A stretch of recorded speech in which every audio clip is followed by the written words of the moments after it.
Hello, IELTS candidate. This is Usman, your IELTS instructor. In today's video, we are going to discuss IELTS reading.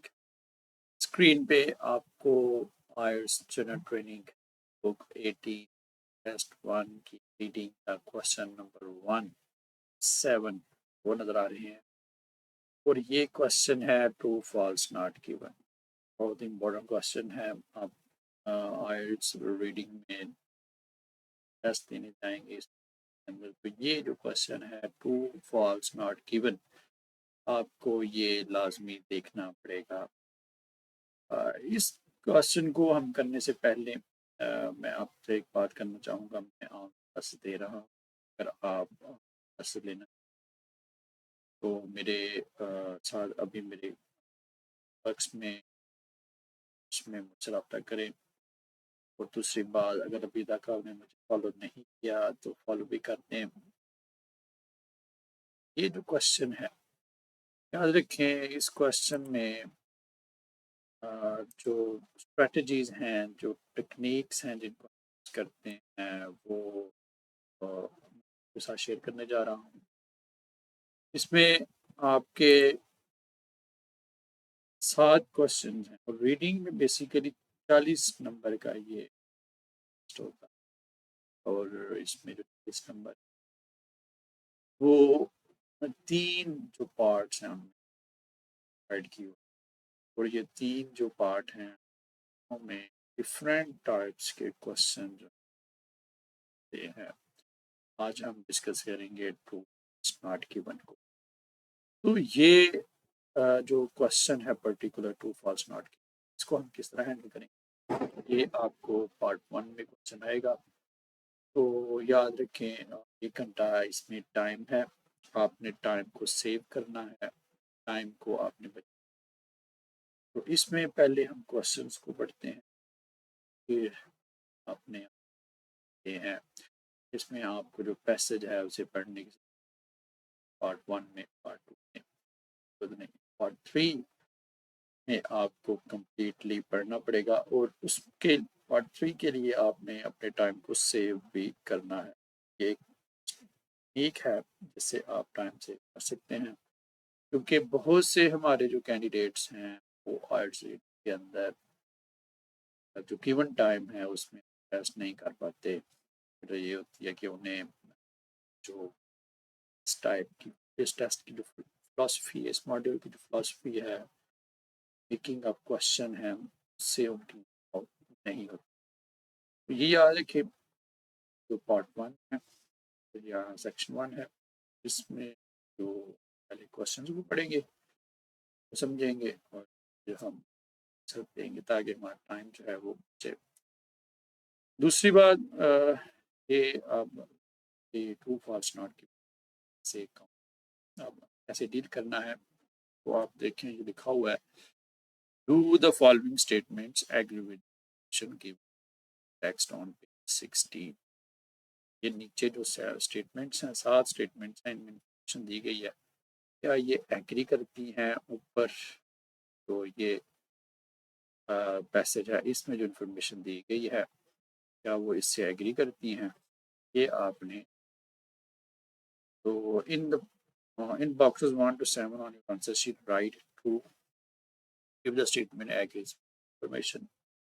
ये आपने true लिखना है। अगर for example यहाँ पे जो स्टेटमेंट सेम जो स्टेटमेंट में दी है ये ऊपर पैराग्राफ के अंदर भी मौजूद है, तो आप इसका ट्रू लिखेंगे। सेम बात की false if the statement contradicts the information.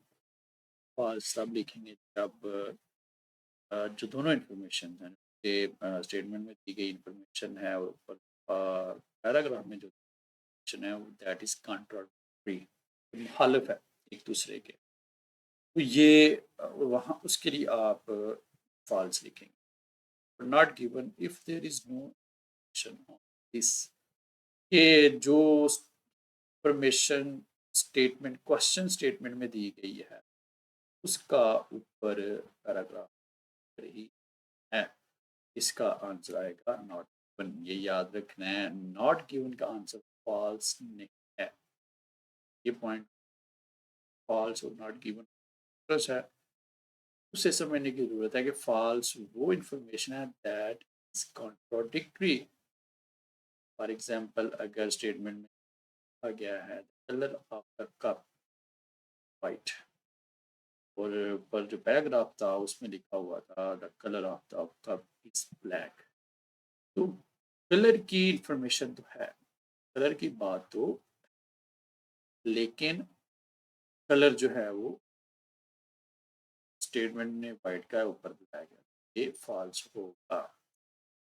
और नॉट गिवन किसका होगा? फॉर एग्जांपल अगर आ गया है कि colour of the cup statement, ऊपर जो पैराग्राफ है जिसमें हम उसमें कलर की बात ही थी, उसमें उस कप की बनाने वाली है, उसके जो यूजेज हैं उसका जिक्र है, उस है उसका जिक्र है, लेकिन उसके डिज़ाइन का जिक्र है, उसके कलर का जिक्र है। तो ऐसे केस में उसका आंसर नॉट गिवन। ये बहुत ज़रूरी है कि आपने समझना है कि फॉल्स और नॉट गिवन फर्क है वो क्या है इस चीज़ को। तो अब आ जाते हैं स्टेटमेंट में। तो हम पहले स्टेटमेंट पढ़ेंगे, फिर हम साथ दो तीन क्वेश्चन मैं आपको करूँगा, बाकी जो क्वेश्चन है कीजिएगा और आंसर्स कमेंट। पहला है जी, dry cleaners are generally responsible for item left with them if there's a sign saying the. तो इसमें हमने पहले इसको पढ़ना है, पढ़ लिया, अब इसको समझना है कि बात क्या की गई। जो मेन वर्ड्स हैं उनको हमने करना है, ये जो मेन वर्ड्स बयान किए गए हैं वो से हैं। तो ये देखें इसमें है dry cleaners are generally responsible, कि जो ड्राई क्लीनर रिस्पॉन्सिबल हैं फॉर आइटम्स, उन चीज़ों के लिए लेफ्ट विद देम, तो उनके पास छोड़ दी हैं, even if there is a sign saying it, अगर बावजूद इसके कि वहाँ पे उन्होंने साइन भी लगाया हो कि हम रिस्पॉन्सिबल हैं। तो ये इंफॉर्मेशन है जो हमें गई। अब हमने इसमें जो तीन जो वर्ड हैं उसमें जैसे लेफ्ट, क्योंकि ये इंफॉर्मेशन इंपॉर्टेंट है, बेसिक चीज़ ये ड्राई क्लीनर के बारे में, वो आइटम्स के बारे में, और वो आइटम्स जो आप वहाँ के हवाले कर आती हैं खुद दे जाती हैं, जैसे आपके कपड़े हुए ड्राई क्लीनर्स के पास यही चीज़ें जाएंगी, तो आप उनको दे जाते हैं कपड़े, वो उसके रिस्पॉन्सिबल हैं if there is a sign saying that. ये भी क्वेश्चन है कि बावजूद इसके कि उन्होंने साइन लगाया हो गया हम रिस्पॉन्सिबल हैं, इसके बावजूद भी वो रिस्पॉन्सिबल। ये इंफॉर्मेशन अब हमने ऊपर आना है, हमने देखना है कहाँ पे जो लेफ्ट चीज़ें वो जिक्र किया गया है। तो अगर आप इसको पहली जो दो लाइनें हैं वो dry cleaners are legally required to take responsible care of any left with them, you can claim compensation if belongings are damaged or lost while in their care, even if the dry cleaner company has a sign। ये देखें sign word आ गया, ये भी word लिखा हुआ है sign, यहाँ पे भी साइन। आपका क्वेश्चन जो यहाँ पे है, saying that they are not responsible for items left with them, that is not necessarily true। true ये नेसेसरली पूरी नहीं है, पूरी सच नहीं है कि उन्होंने साइन भी लगाया हो इसका कि हम रिस्पॉन्सिबल है। They can not opt out of this responsibility just by putting, कि वो साइन जो है वो उन्होंने लगा दिया और वो समझें कि हमने साइन लगा दिया, लोगों को बता दिया, अब करेंगे। तो इसमें आपको आंसर मिल गया है, जो इन्फॉर्मेशन है वो क्या कर रही है, कॉर्पोरेट कर, इन्फॉर्मेशन मैच कर रही है। तो इट मीन्स इसका आंसर क्या होगा, ठीक है।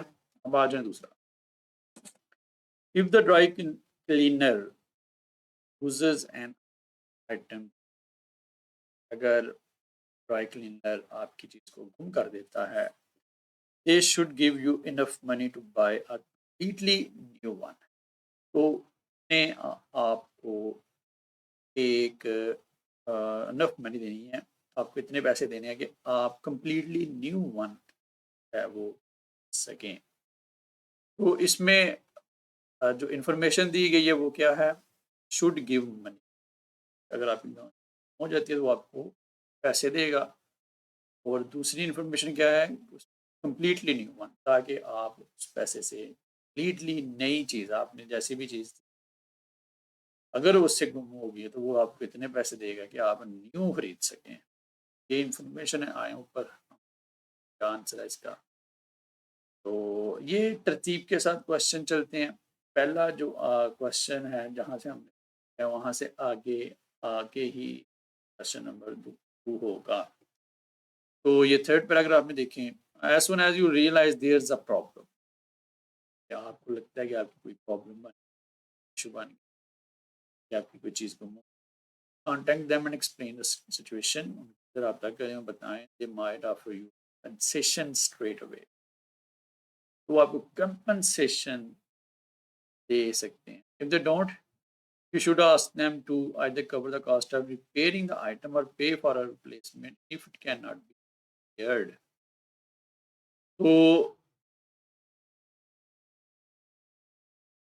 if they have to pay the cost of replacing a damaged or lost item, the maximum they are obliged to offer you is the value of the item when it was left with them.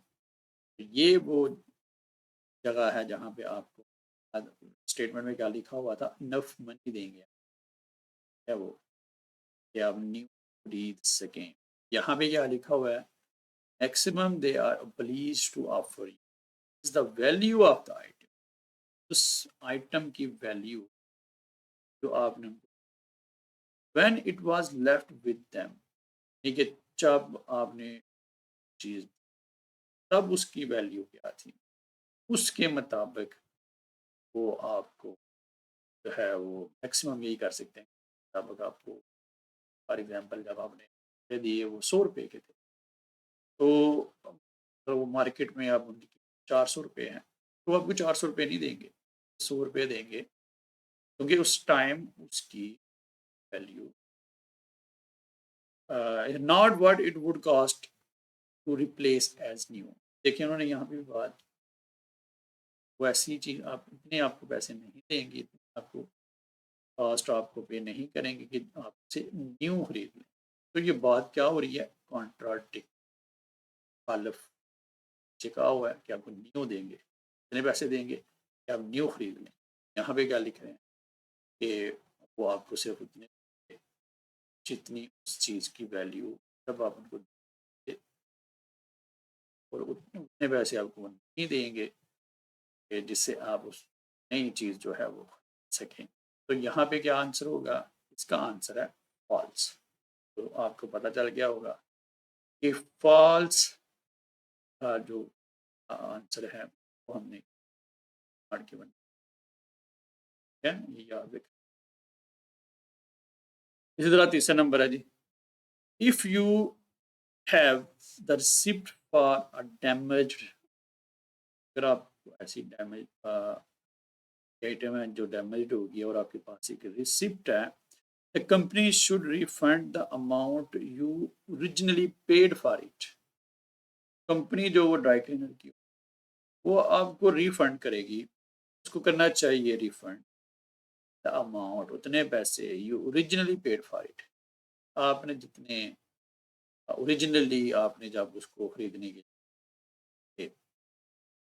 आपकी अगर चीज़ damage हो गई है फिर आपको जो पैसे हैं नहीं मिलने चाहिए जितने की वो चीज़ आपने की। तो आए ऊपर देखते हैं, हमने इसमें जो order word and damaged receipt items और अमाउंट ओरिजिनली पेड, ये इंपॉर्टेंट वर्ड्स हैं, तो आपने फोकस करना है ऊपर। इसी तरह देखें ये आ गया डैमेज्ड, तो आपने इस तरह जो है वो अपना टाइम सेव करना है। मेन वर्ड आपको मिल जाने हैं, आपने उन वर्ड्स को डायरेक्टली देख लेना है और वहाँ से ही पढ़ना है। ये बेसिकली मैं आपको जो बता रहा हूँ इसे स्कैनिंग कहते हैं। आप पहले स्किम करते हैं। तो इसी तरह होगा कि आप क्वेश्चंस को समझें, स्टेटमेंट को समझें, इंपॉर्टेंट वर्ड्स को देखें और वो मेन वर्ड जो है आप जाके पैराग्राफ से देखिए ताकि आपको सारा पढ़ने की जरूरत रहे। If you have to pay the cost of replacing a damaged or lost item, the maximum they are obliged to offer you is the value of the item when it was left with them, not what it was. You will probably ask to provide evidence of how much it originally cost. For example, a receipt. The dry cleaner can then offer you a reduced amount. क्या reduced amount. अब आपको dry cleaner क्या करेगा, reduced amount जो है वो आपको offer करेगा depending on the condition of the item, जो ये डिपेंड कर रही होगी उस चीज की कंडीशन है उस पर। You will have to negotiate the cost with them, पर आपको वहाँ पे जो है वो साथ निगोशिएट करना पड़ेगा। तो आपको यहाँ पे उम्मीद है आपको आंसर मिल गया होगा। अब नीचे क्या लिखा हुआ था दोबारा, ये देखिए लिखा हुआ है, if you have the receipt और damaged item the company should refund the amount you originally paid for it. आपको इतने पैसे देगी, इतने रिफंड करेगी कि जितने आपने पेड किए हैं।